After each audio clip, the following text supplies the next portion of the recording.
Hush up, cat. You're not supposed to be in the video.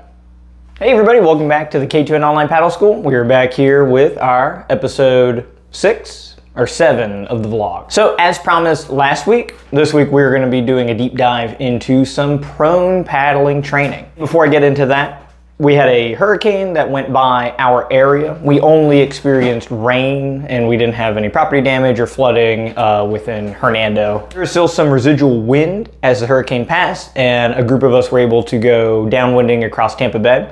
And it's one of the few times where I forgot to bring the proper mount for my GoPro, so I have no footage from that. But I did have my Garmin watch, so I'm posting it here to prove that I did go downwinding in the summer here in Florida. So back on topic, looking at prone paddling. So keep in mind, this video is similar to the sprint canoe, where I am not an expert, I am not a professional, and I have very minimal classical prone training. Prone overall is a pretty niche sport on a worldwide scale, and because of that, learning material for it on YouTube that is easily accessible is very hard to find. There's videos from a decade ago of, a guy on land, and he talks for 40 seconds on like, use your hand and put it in the water and move the board forward. And I was like, well, that's all I'm going on. It is popular within lifeguard racing as well as West Coast racing applications, which I think ultimately stem from lifeguards. So what is prone paddling? So prone paddling is essentially a traditional paddleboard where you don't stand on it, but you lay or kneel on it with both knees down and propel the craft forward. The closest relative sport would be surfing, right? You're on your belly and use your hands to get out through the surf and to catch swells.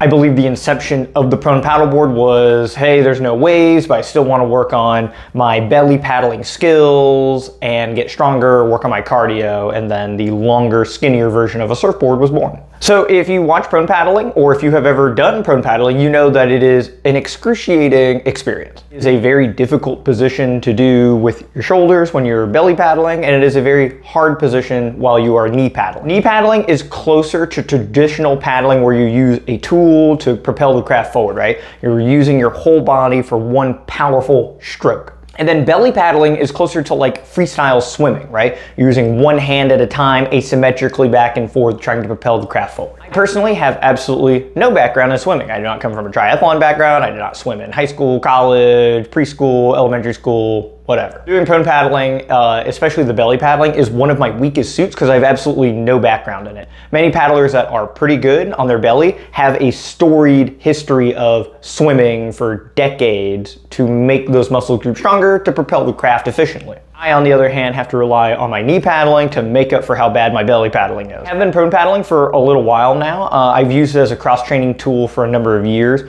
I do it very off and on. I've never committed to doing it. I've only recently done one of my first races on prone on the Rainbow River. And I have some larger aspirations with the prone paddleboard this race season. Just like with sprint canoe, it's nice switching gears and trying something new, right? I am admittedly very bad at prone paddling on a competitive scale. A lot of the motion for me is very foreign and it doesn't come naturally. I have to very meticulously try to go through these range of motions and try to feel the water in an awkward way. Using a tool to grab the water has been a learned experience as well, but it's more intuitive at this point than it is using my physical hands to do so. The board that I have currently is an unlimited board, meaning that it can be any specification lengthwise as well as widthwise.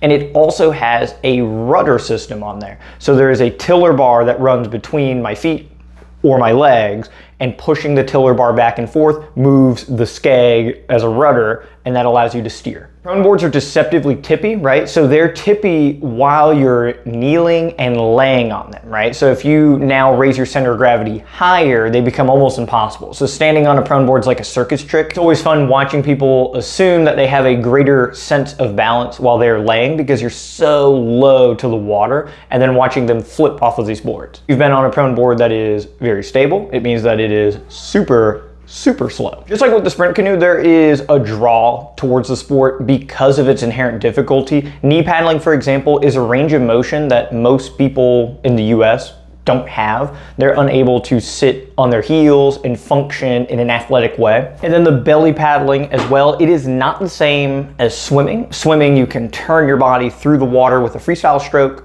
On the board, you have to lay flat right? So how your elbows and arms operate seem to have a higher flexibility demand overall because of the limitation in where your torso can go. And as a consequence, I don't have that extreme flexibility, so when I'm on my belly, I look like I'm just kind of floundering around half the time. It's all a learning process, right? It connects me to the paddlers that I coach and train on the online school on a worldwide basis, or here in Hernando on a local basis. Having a disposition of knowing a movement and trying to teach it to somebody else, their brain automatically assumes that they can understand it and comprehend it on the same scale, right? But there's always going to be a disconnect. You could find a swimmer that could take me and get incredibly frustrated with my inability to grab the water, feel the proper muscles, and keep positioning because I have no muscle memory established, and it takes time to create that. When I go through this learning process, it revitalizes my perception of that process for other people. If they're not intuitive with feeling pressure, using a tool into the water,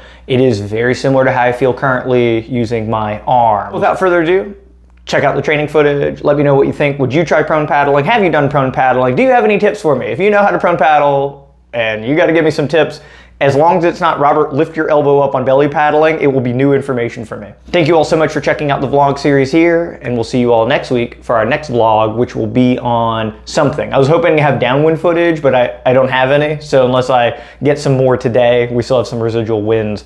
I'll have to get creative on what's gonna go on next week. All right, welcome back to Lake Hernando, everybody. So this is from our Tuesday, Thursday morning practice, which is a lot of ladies learning OC within our club has started here. We provide a lot of the boats. A lot of ladies have their own boats and bring them in. And yeah, so this is morning practice. I think most of the other training footages I've come out on Monday, Wednesday by myself, which is usually in the morning when I get my 2-a-days in. So right off the bat, so we're doing 1,000 meters of easy technique going up here.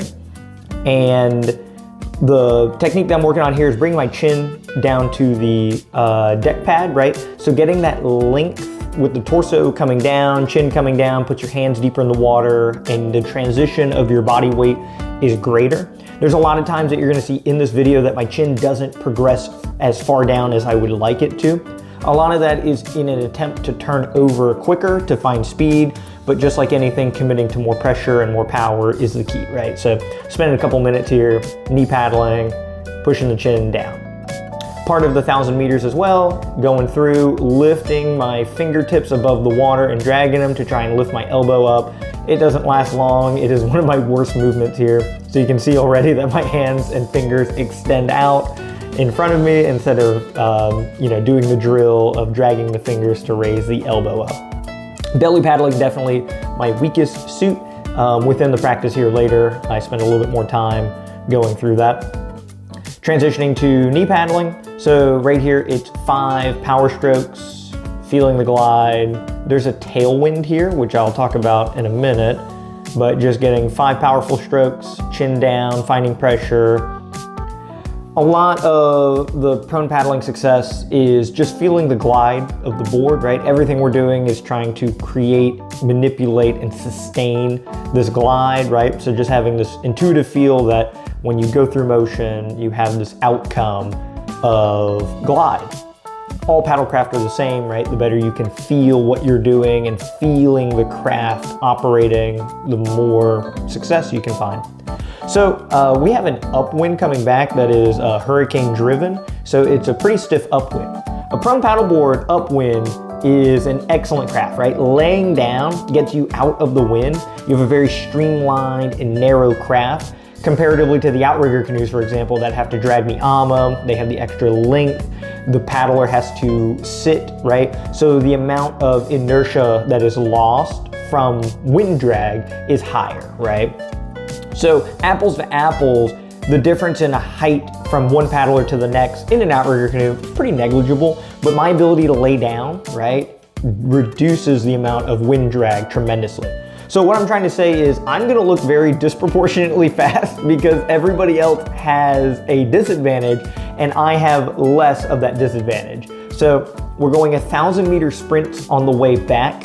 And of course it's upwind by design, so I can have the advantage here. And so my belly paddling puts me in the stratosphere of being ahead of the outrigger canoes, being ahead of the surf ski, being ahead of Ray and his OC1. The surf ski and the OCs start to pass. I transition into the drafting position here off of the AMA. You can see the weight coming off and my board slightly in front of it. Using the tiller bar here is very nice because I can knee paddle and I can control the board in a very fine-tuned way, keeping me in position. On a 12-foot or a 14-foot, your ability to steer in a very minute way while knee paddling is limited, right? So getting real close to the AMA and staying within a few inches of it on a shorter vessel with no rudder is much, much more difficult. So taking advantage of some of the drafting as we're making our way upwind, Ray ultimately beats me. We race to this buoy mark. It's one of the few landmarks that we have out on the lake.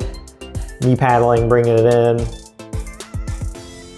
Takes a lot out of you. I was whipped after this one, but we have more sets, so it's another 1,000 meters easy, and then this is a 1,000-meter sprint coming back. So I decided that I was gonna belly paddle the entire kilometer on the way back here.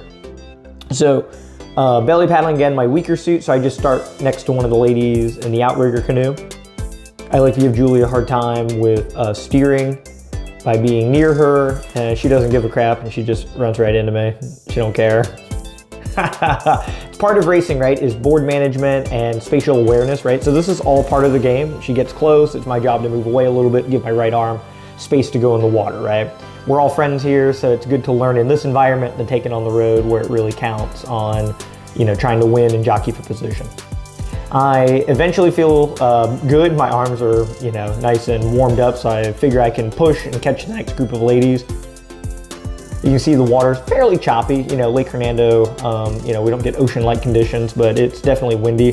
So I catch up to the next two ladies. We got Gina and Mel here. Mel is in my Draco. Gina's in her own Draco.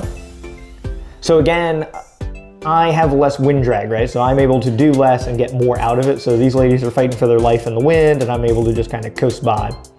So we have a 400-meter sprint here to finish up practice today. This is with a tailwind, right? So you're gonna see it's a lot more equalized. I have to frantically paddle in comparison, and a lot of the boats are sticking with me much easier. I have the speedometer on here because we have the tailwind. It's actually, makes me look faster than I actually am. So I usually belly paddle, so this is 400 meters, which is a quarter mile, and I try to do half and half, so I'll go the first half belly paddling, get the vessel going, and then I'll transition to my knee paddling and try to sustain that for the final 200-ish meters. We had a good practice. I think there's 5 or 6 boats out on the water. We've had up to 10 boats at morning practice. A lot of people out of town right now because of the summertime. So here's the transition to knee paddling. Knee paddling, my stronger suit. I could feel that Gina was catching up to me as I was getting tired on the belly paddling, so I transitioned to knee paddling to try and get a little bit of a lead, and you'll see that reveal itself here as we progress. The chin doesn't go down quite as far, trying to keep the stroke rate a little higher. I should commit to bringing the chin further down.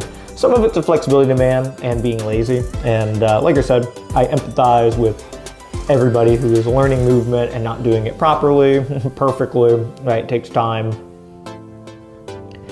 So coming into the finish here, that is kind of a typical morning practice where we have some drilling and then some high intensity racing to go along with it. Putting your skills into practice in high intensity moments fine-tunes your ability. If you spend all of your time easy paddling and going slow, when the day arrives where you need to go fast, you're not trained for it. Doing sprints and stuff trains you for those moments. And that is it. Thank you guys so much for checking out the vlog. If you have any ideas, things you want to see, things you want to see discussed, please leave a comment. If you know how to prone paddle better than me, please leave a comment. Help me out. I need to go faster and you can help me. Thank you guys so much.